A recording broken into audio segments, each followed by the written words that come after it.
everyone. Welcome to Entertainment Weekly's What to Watch, the show where EW staff help you solve your viewing dilemmas. I'm your host, Gerrad Hall, and enjoying this beautiful fall day from inside with me are senior writer Dan Snierson, TV critic Darren Franich, and executive editor Sarah Rodman. Hello to all of you. Hello. All right, you guys. So, Hollywood loves a good prequel. So, are any of us surprised that Netflix decided to greenlight an origin story for one of pop culture's most notorious villains? And yes, those were the letters R and N, because in Ratched, everyone's favorite small screen queen Sarah Paulson stars as Mildred Ratched, the nurse from One Flew Over the Cuckoo's Nest. In this new prequel from Ryan Murphy and Evan Romansky, viewers will get to see just how Nurse Ratched became the antagonist we know and love to hate. Sarah, what can we expect from Ratched? Will fans of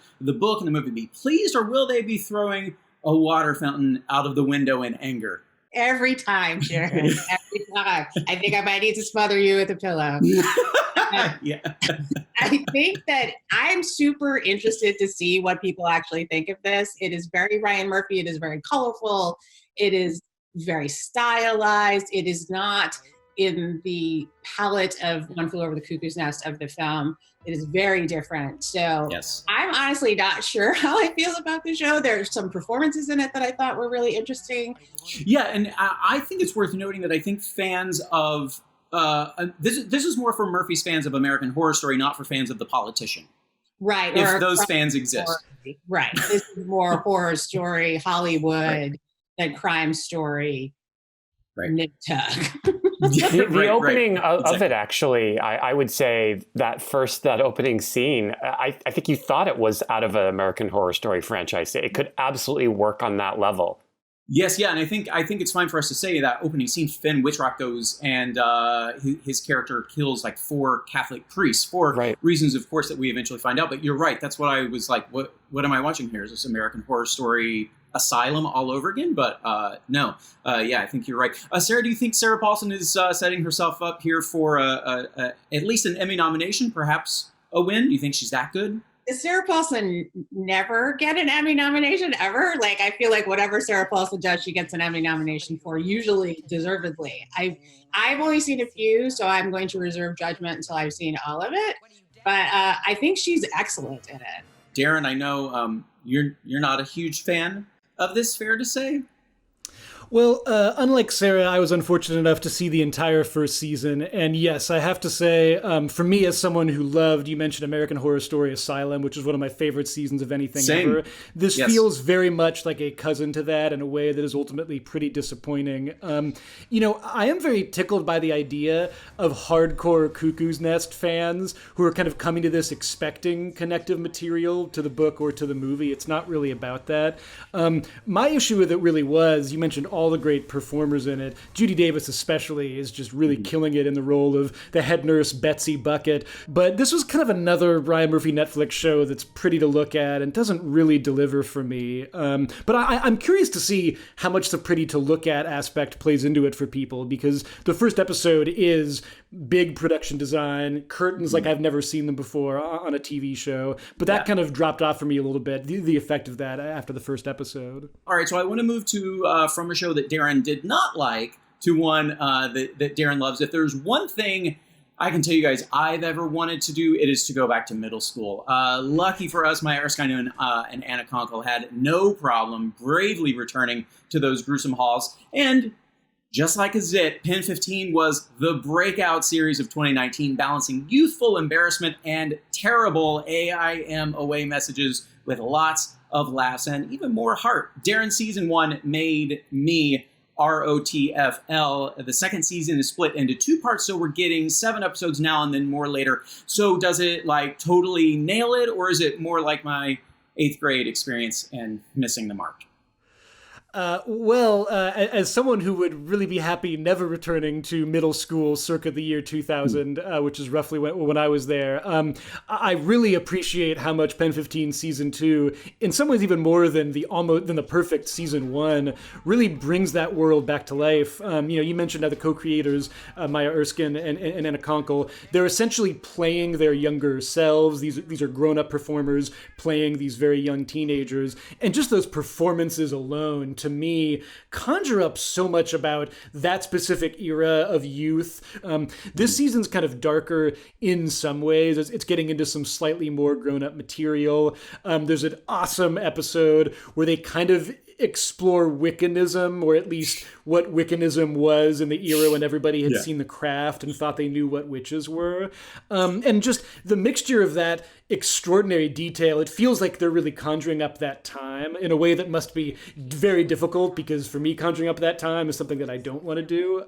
There is such a shock and awe factor to the show at times. It kind of honors the fact that the year 2000 was also a sort of apex year for gross pop culture and, American Pie and just kind of body humor. And it somehow is that while also being really sensitive and really thoughtful about all that stuff. All right, we have to take a quick break, but when we return, we're previewing Fall TV. BRB.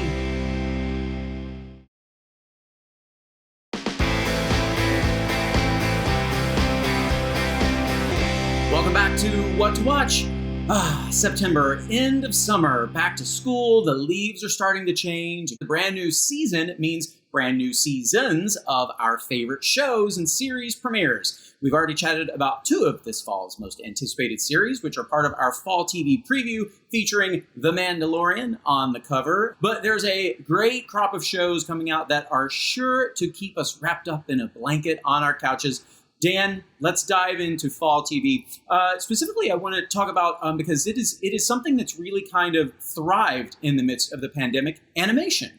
Absolutely. We looked at, the pipeline shutting down, production was at a standstill for a bit. But animation was one of the few genres, if not the only one, that really just kept going.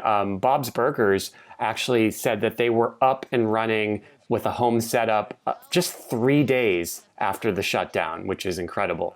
So you're going to see no interruption on that whatsoever.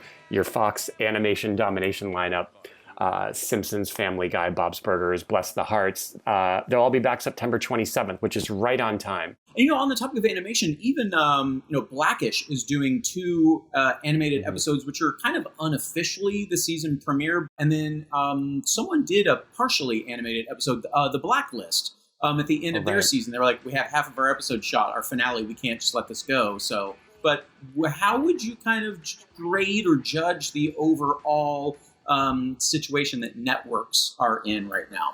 It was a little bit of a sticky September. October, it will start ramping up. You mentioned, Blackish. The Connors are coming back then. The Goldbergs will be back in October. November is really where I think it'll start to feel a little more normal.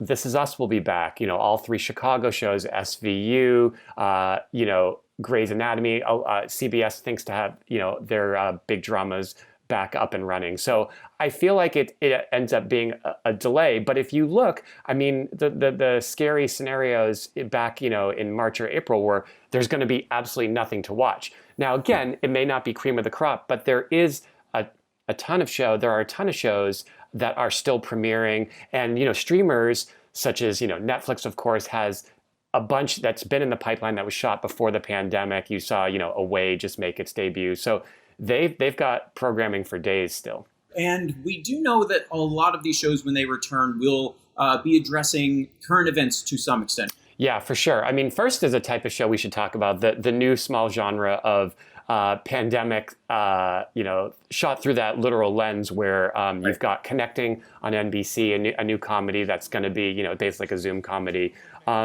Actually, Netflix announced an anthology series called Social Distance, which will kind of explore that, again, that struggle for people to connect in these times where we're told to keep our distance.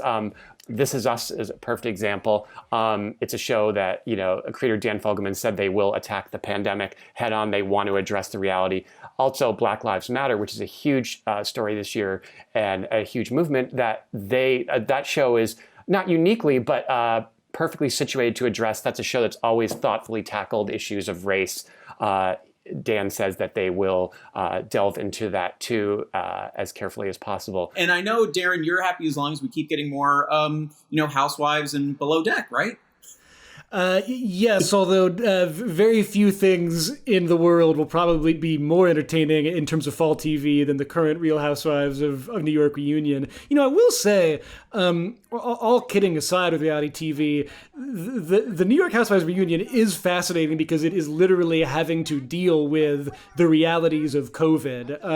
And I do kind of appreciate that. So often what we enjoy about reality TV is frequently the precise opposite of reality. Yes.